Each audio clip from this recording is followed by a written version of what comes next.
Shalom, que la paix de Dieu soit avec nous. Sommes-nous encore dans le chemin de Christ? Sommes-nous encore dans le chemin du vrai évangile? Sommes-nous encore sur le droit chemin? Matthieu 7, verset 13. Il dit, entrez par la porte étroite, car large est la porte spacieuse et le chemin qui mène à la perdition. Il y en a beaucoup qui entrent par là, verset 14. Mais étroite est la porte resserrée, le chemin qui mène à la vie. Il y en a peu qui les trouvent. Bien-aimés, la question est de savoir, est-ce que nous sommes encore dans le chemin du vrai évangile?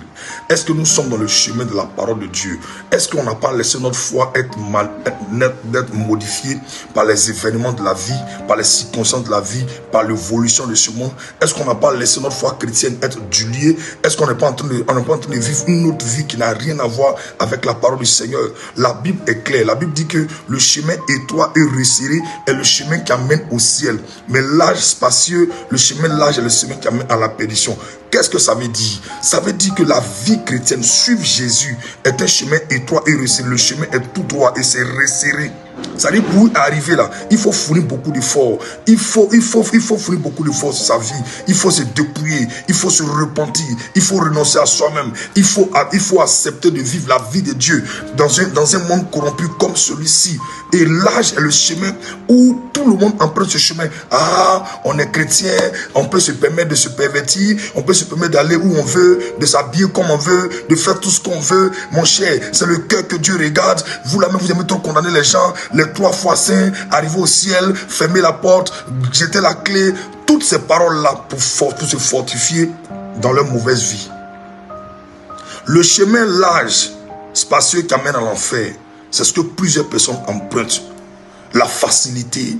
Non, on doit être swag dans la marche chrétienne. On ne doit pas se compliquer la vie. On est trop en train de juger. La parole de Dieu, c'est la parole de Dieu.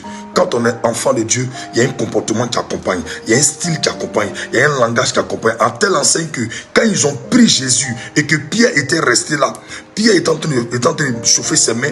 Et pendant que les gens parlaient que c'était un disciple de Jésus, Pierre a nié que non, je ne suis pas disciple de Jésus. Mais regarde là où ils vont prendre Pierre. Ils vont dire, mais c'est vrai que tu dis que tu n'es pas disciple de Jésus. Mais ton langage est différent de tout le monde. On sait que ton langage là, c'est un langage de celui qui marche avec Jésus. Ça veut dire qu'un enfant de Dieu a un langage spirituel, un langage différent de ce monde. Un enfant de Dieu a un comportement différent de ce monde. On n'est pas dans le monde pour faire comme le monde. On est dans le monde pour assaisonner le monde, pour éclairer le monde. Quelle est cette lumière-là qui est dans le monde qui n'arrive pas à éclairer? Quel est ce sel-là qui est dans le monde qui n'arrive pas à assaisonner? Bien-aimés, revoyons notre vie. Est-ce que nous sommes dans le chemin du Seigneur? Ne sommes pas en train de nous égarer. Retournons à l'évangile vrai et pur. Paul va dire, tu courais si bien. Qui t'a arrêté? Qui était très engagé dans la voie du Seigneur? Qui t'a découragé? Bien-aimés, les temps sont mauvais. Ne cédons pas à la séduction. Retournons à l'évangile vrai. Le chemin étroit et resserré est le chemin qui amène au ciel. C'est-à-dire, c'est un chemin